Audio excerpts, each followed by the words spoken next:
Je vous présente ici les parallélogrammes particuliers. Le parallélogramme, le rectangle et le losange ainsi que, on dépasse un petit peu, le carré font tous partie de la famille des parallélogrammes puisqu'ils ont leurs côtés opposés parallèles. Le rectangle, il a ses côtés opposés qui sont parallèles, donc c'est un parallélogramme. Maintenant, comme il a plus de propriétés que ça, on l'a appelé rectangle, tout comme le losange qui lui aussi a des propriétés particulières et le carré encore plus. Alors, le parallélogramme, il a ses côtés opposés parallèles, il a ses côtés opposés qui sont égaux, les diagonales qui se coupent en leur milieu et les angles opposés qui sont égaux. Étant donné que le rectangle, le losange et le carré sont aussi des parallélogrammes, ils ont toutes ces propriétés. Ils ont tous les trois les côtés opposés égaux, les côtés opposés parallèles, les diagonales qui se coupent en leur milieu, les angles opposés qui sont égaux.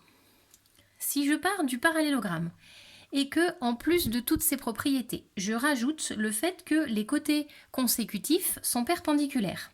Je vais obtenir un rectangle. Donc si je rajoute ici les côtés perpendiculaires, je le note sur mon schéma. Quand je parle des côtés, je parle des côtés consécutifs, puisque les côtés opposés, eux, sont parallèles. Donc si je rajoute les côtés consécutifs perpendiculaires, ça me donne un rectangle. Donc, le parallélogramme plus les côtés perpendiculaires donne un rectangle. Donc ici, on a les mêmes propriétés que le parallélogramme plus les côtés perpendiculaires. Si à partir de mon rectangle, je décide de rajouter en plus les côtés égaux, je vais obtenir un carré. Donc, mon rectangle a toutes les propriétés du parallélogramme plus les côtés perpendiculaires. Le carré a toutes les propriétés du parallélogramme plus les côtés perpendiculaires plus les côtés égaux. Si je veux essayer avec le losange, je pars de mon parallélogramme. Au niveau du losange, si je lui rajoute les côtés égaux, les côtés consécutifs égaux, puisque les côtés opposés sont déjà égaux, ça me fait un losange. Donc le losange, il a toutes les propriétés du parallélogramme, les côtés opposés égaux et parallèles, les diagonales qui se coupent en leur milieu, les angles opposés égaux, plus les côtés égaux. À partir du losange, si je rajoute la propriété des côtés consécutifs perpendiculaires, j'obtiens un carré. Donc le carré, il fait partie de la famille des parallélogrammes, mais aussi des rectangles, puisqu'il a toutes les propriétés du rectangle et même plus.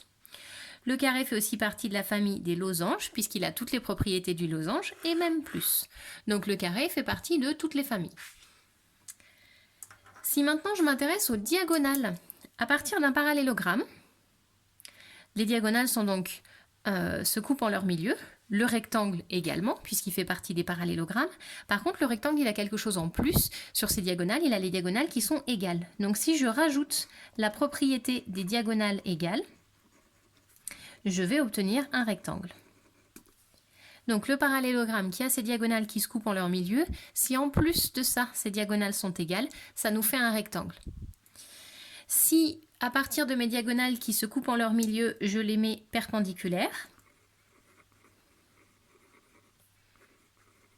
on va obtenir un losange. Donc le losange, il a ses diagonales qui se coupent en leur milieu parce que c'est un parallélogramme et en plus de ça, elles sont perpendiculaires. Si on ajoute la propriété sur les diagonales perpendiculaires, ça fait un losange, ce qui veut dire que les côtés égaux vont se faire tout seuls. Et inversement, si on rajoute à partir du parallélogramme les côtés consécutifs égaux, la propriété sur les diagonales perpendiculaires va se faire toute seule.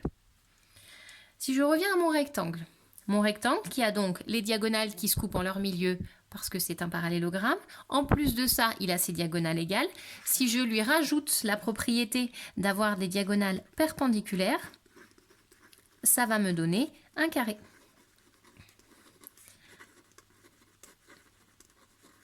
Donc le carré, il a les diagonales qui se coupent en leur milieu. En plus de ça, les diagonales sont égales. En plus de ça, les diagonales sont perpendiculaires. Si on est parti de notre parallélogramme, qu'on a rajouté les diagonales perpendiculaires, on est arrivé au losange. À partir d'un losange, si je rajoute le fait que les diagonales sont égales, ça me fait un carré. Donc, à partir de ce schéma-là, vous avez toutes les propriétés qu'il faut rajouter pour passer au quadrilatère suivant. Donc, tous ces quadrilatères sont des parallélogrammes, sauf que sur notre parallélogramme, si on rajoute les diagonales égales, ça va nous faire un rectangle. Si à partir du parallélogramme, on rajoute les côtés égaux, ça va nous faire un losange.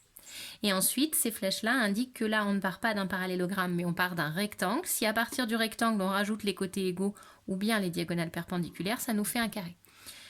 À partir de ce schéma-là, on arrive à retrouver toutes les propriétés de tous ces quadrilatères si on connaît les propriétés du parallélogramme.